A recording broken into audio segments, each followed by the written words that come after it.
नमस्कार दोस्तों, मैं चेतन गोस्वामी 3D एनर्जी सॉल्यूशन में आपका स्वागत करता हूं। दोस्तों, आज का वीडियो है हमारा ADS 777 plus advance digital aura scanner में KP एस्ट्रोलॉजी की रेमेडी में एलिमेंट एनालिसिस हम लोग करेंगे। तो ऑलरेडी मैंने मशीन को टैबलेट के साथ डिवाइस के साथ कनेक्ट कर दिया है। अभी मैंने क्लाइंट भी ऑलरेडी ऐड कर दिया है। मैं क्लाइंट के ऊपर क्लिक करूँगा। क्लाइंट पे क्लिक करके अभी हमारा नया फंक्शन आया है कि भाई हमको जो हम ये यूज़ कर रहे हैं क्लाइंट के लिए, तो क्लाइंट एग्रीमेंट भी यहाँ दिया हुआ है। तो आप अगर डायरेक्टली नेक्स्ट करोगे तो आपको क्लिक एग्री करना पड़ेगा। तो आपको क्लिक एग्री कर दो और नेक्स्ट बटन पे जैसे ही जाओगे आपके पास 22 कैटेगरी आपके पास अभी आ जाएगी। उसमें आप एलिमेंट एनालिसिस पे जाओगे। एलिमेंट एनालिसिस पे जाओगे तो आपको लग्न चार्ट लिखा हुआ आएगा। दोस्तों, एलिमेंट एनालिसिस क्या है? हम ज़्यादातर प्रिडिक्शन ग्रह के हिसाब से, नक्षत्र के हिसाब से करते हैं, लेकिन कई जगह पे हमको आंसर सही नहीं मिलते। अगर हम बेस में जाएंगे, क्योंकि 12 राशि को 4 एलिमेंट पे डिवाइड किया गया है, 9 प्लैनेट को 4 एलिमेंट के ऊपर से डिवाइड किया गया है। तो हम अगर बेस हमारा परफेक्टली होगा तो हमारा प्रिडिक्शन भी अच्छा होगा। कई लोग प्रोफेशन लोगों का बोलते हैं कि आपका बच्चे को ये करना चाहिए, वो करना चाहिए, लेकिन आंसर गलत हो जाता है। मैं बोलता हूँ 90% जगह पे आंसर गलत हो जाए। लेकिन अगर आप एलिमेंट के हिसाब से आप करोगे कि उसकी क्वालिटी क्या है, तो भाई ये जो है उसका फायर बहुत अच्छा है तो मैन्युफैक्चर अच्छा करेगा, तो उसको मैन्युफैक्चर में लाइन में भेजो। उसके पास भाई वाटर रिमेन ज़्यादा है, नॉलेज अच्छा है, तो भाई स्टडी या रिसर्च करेगा या पब्लिक की सेवा करेगा, तो उसको जॉब में डालो। ये अर्थ और फायर का कॉम्बिनेशन है तो ये अच्छा इंजीनियर बन सकता है। तो अगर अच्छी तरह से समझ पाए तो हम आराम से ये कैटेगरी चला के हम आराम से उन लोगों को अच्छा से अच्छा रिजल्ट दे सकते हैं। दोस्तों, अभी हम लोग इसके अंदर डिटेल भरेंगे। डिटेल भरने के लिए क्या चाहिए? यहाँ पे लग्न चार्ट चाहिए, कस्पर चार्ट नहीं, यहाँ पे खाली लग्न चार्ट चाहिए। तो लग्न चार्ट के लिए मैं अंदर राशि पे R लिखा हुआ है, उसके ऊपर क्लिक करूंगा। तो जैसे ही राशि पे क्लिक करूँगा 12 राशि आ जाएगी। यहाँ नंबर वाइज भी है और राशि वाइज भी है। अगर राशि आपको समझने में प्रॉब्लम आ रहा है तो नंबर भी सिलेक्ट कर सकते हो।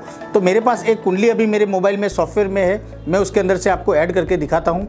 तो यहाँ पे लग्न उसका कौन सा है? तो लग्न में मेरा मकर लग्न है, तो मैं 10 नंबर मकर पे क्लिक करूँगा और सबमिट करूँगा।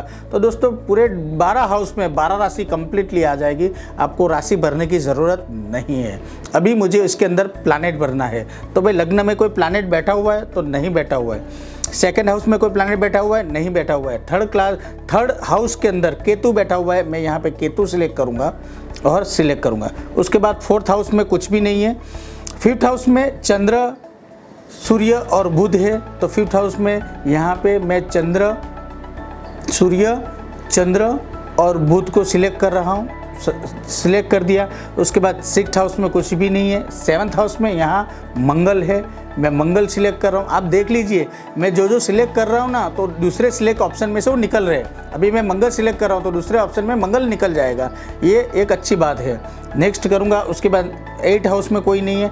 9th हाउस में मेरा राहु है, देखो मंगल यहाँ से निकल गया, तो यहाँ राहु सिलेक्ट करूँगा। उसके बाद 10th हाउस में कुछ भी नहीं है। 11th हाउस में यहाँ पे गुरु है, तो मैंने गुरु सिलेक्ट कर लिया। उसके बाद 12th हाउस में शनि है, तो मैं 12th हाउस में शनि कर दिया। तो देखो दोस्तों, मैंने सिलेक्ट कर दिया। अभी एक शुक्र रह गया है, लेकिन अगर मुझे मालूम नहीं है, मैं सबमिट बटन करता हूँ, तो यहाँ पे क्या करेगा कि आपको मैसेज आएगा कि भाई ऑल प्लैनेट सिलेक्ट। तो मेरा एक प्लैनेट शुक्र कहीं ना कहीं रह गया है। वो कहाँ रह गया है? तो मैं देखूंगा 7th हाउस में शुक्र है, तो ऑलरेडी 7th हाउस में एक ही प्लैनेट सिलेक्ट किया था, तो मैं शुक्र भी सिलेक्ट कर रहा हूँ। मतलब आप कोई मिसिंग भी कर जाओगे तो सॉफ्टवेयर आपको आगे जाने नहीं देगा। अभी मेरा पूरा डिटेल फीड हो गया है और मैं यहाँ पर सबमिट कर रहा हूँ। जैसे ही सबमिट होगा 3 ऑप्शन आ जाएंगे, व्हाट्सअप, व्यू और ओके। मैं व्यू पे जाऊँगा। जैसे ही व्यू पे जाऊँगा मैं, तो मेरे पास एक रिपोर्ट आ जाएगा। मैंने पहले ही बोला, रिपोर्ट के अंदर आप जो डेटा फिल करोगे वो डेटा आपके पास यहाँ पे आ जाएगा। जैसे ही फर्स्ट पेज आएगा रिपोर्ट का, तो यहाँ 4 एलिमेंट आ जाएंगे। मोस्ट इंपॉर्टेंट हमारे 5 एलिमेंट है। आप बोलोगे चेतन भाई आप 4 एलिमेंट क्यों बोल रहे हो? देखो, मेन जो बेस जो है वो 4 एलिमेंट है, और 4 एलिमेंट को जो मिस करके जो रिजल्ट निकलता है वो स्पेस है, मतलब हमारी सोच है। तो यहाँ पे मुझे एलिमेंट दिख रहा है, तो यहाँ पे मुझे वाटर एलिमेंट 40% दिख रहा है, फायर एलिमेंट 10% दिख रहा है, अर्थ एलिमेंट 50% दिख रहा है और एयर एलिमेंट 0% बच रहा है। आप बोलो ये अभी ये टोटल करेंगे 50, 40 और 10 तो टोटल 100 आएगा। तो आप बोलोगे ये परसेंटेज कैसे निकल रहा है? तो मैंने 4 एलिमेंट को 100% में डिवाइड किया। अगर 100 को मैं 4 से भागा करूंगा तो 25, 25, 25, 25 ऐसे 4 एलिमेंट के 25-25 पॉइंट हम देंगे तो 100% हो जाएगा।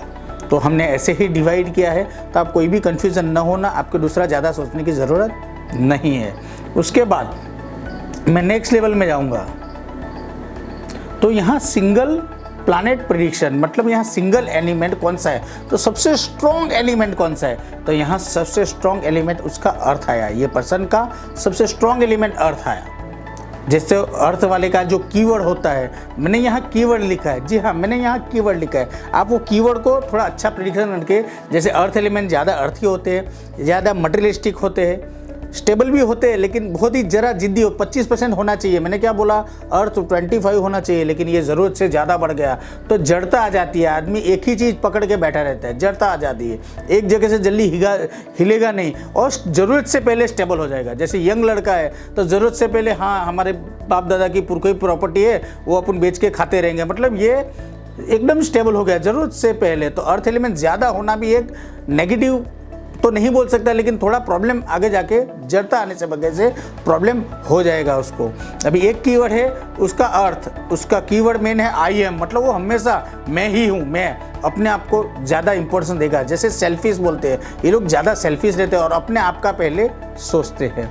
उसके बाद डबल, मतलब भाई 2 एलिमेंट को मिक्स करूंगा। अभी एक एलिमेंट मेरे पास अर्थ था, अब उसके बाद नज़दीक पे कौन सा आता है, तो यहाँ अर्थ और वाटर आता है। उसका एट्रीब्यूट क्या है, तो इनका एट्रीब्यूट क्या रहता है, जैसे अर्थ है और उसके साथ पानी, अगर ये दोनों को मिक्स करूंगा तो क्या हो जाएगा, कीचड़ हो जाएगा। तो ऐसे आदमी कई चीज़ जीवन में एक ही बार रिपीट करते हैं, चबा के, हम बोलते हैं ना चबा चबा के बात करता है, चिंगम की तरह बात खींच के करता है। तो ऐसे के दिमाग में गलत डेटा बहुत रहता है, मतलब कीचड़ भरा हुआ है। हम किसी को बोलते हैं भाई इसका दिमाग में कीचड़ भरा हुआ है, उसको कुछ समझाने की ज़रूरत नहीं है, मत समझा, उसको कुछ समझ में नहीं आएगा। तो ऐसे आदमी ज़्यादा समझेंगे नहीं और स्लिप मार जाएंगे, स्लिप हो जाएंगे। तो ऐसे आदमी को क्या प्रॉब्लम हो सकता है कि अर्थ और पानी मिक्स हो जाएगा तो कीचड़ होगा, तो वैसे आदमी स्लिप मार जाएगा, तो मतलब वहाँ संबंध ये स्लिप मार जाएगा, रिलेशनशिप प्रॉब्लम आ जाएगा, बहुत सारे प्रॉब्लम ऐसे आ सकते हैं।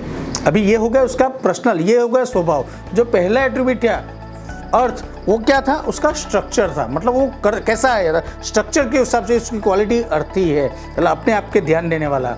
उसके बाद अर्थ और वाटर, डबल क्या मतलब क्या है, उसका भाई स्वभाव कैसा होगा, उसका स्वभाव कैसा होगा, तो भाई इसका स्वभाव कीचड़ करने वाला, मतलब उसके दिमाग में गलत डेटा भरा हुआ है और अपनी बात को एक से 10 बार रिपीट करना, ऐसा आदमी हो सकता है। अभी उसका प्रोफेशन क्या हो सकता है, तो अगर उसका प्रोफेशन हम देखेंगे तो यहाँ ट्रिपल प्लैनेट प्रेडिक्शन आ गया।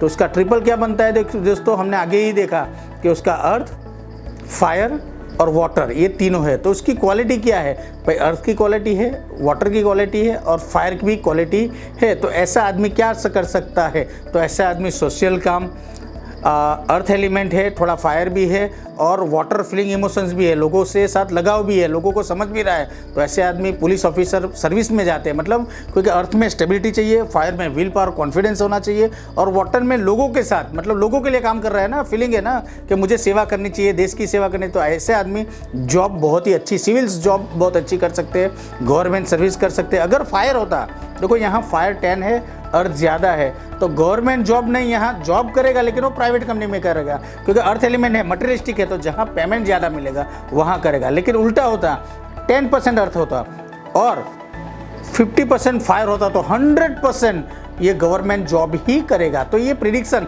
जब हम वीडियो में, नॉलेज का वीडियो हम लोग लाएंगे तो आप वो कनेक्ट रहना। तो ये सब कैसे रिजल्ट मिलेगा, ये रिजल्ट मैंने कैसे लिखे, मैं आपको डीप से लेके अंदर जाऊंगा। अभी सॉफ्टवेयर समझते हैं हम लोग। तो भाई ये क्या काम कर सकता है, तो भाई ये सीए बन सकता है, फिल्म डायरेक्टर बन सकता है और सोशल में लोगों के साथ जुड़ा हुआ कोई भी काम, लेकिन एज अ जॉब कर सकता है, ऐसा जॉब कर सकता है। ये मार्केटिंग सेल्स में नहीं बनेगा क्योंकि एयर एलिमेंट 0 है, तो मार्केटिंग में वो नहीं जा सकता।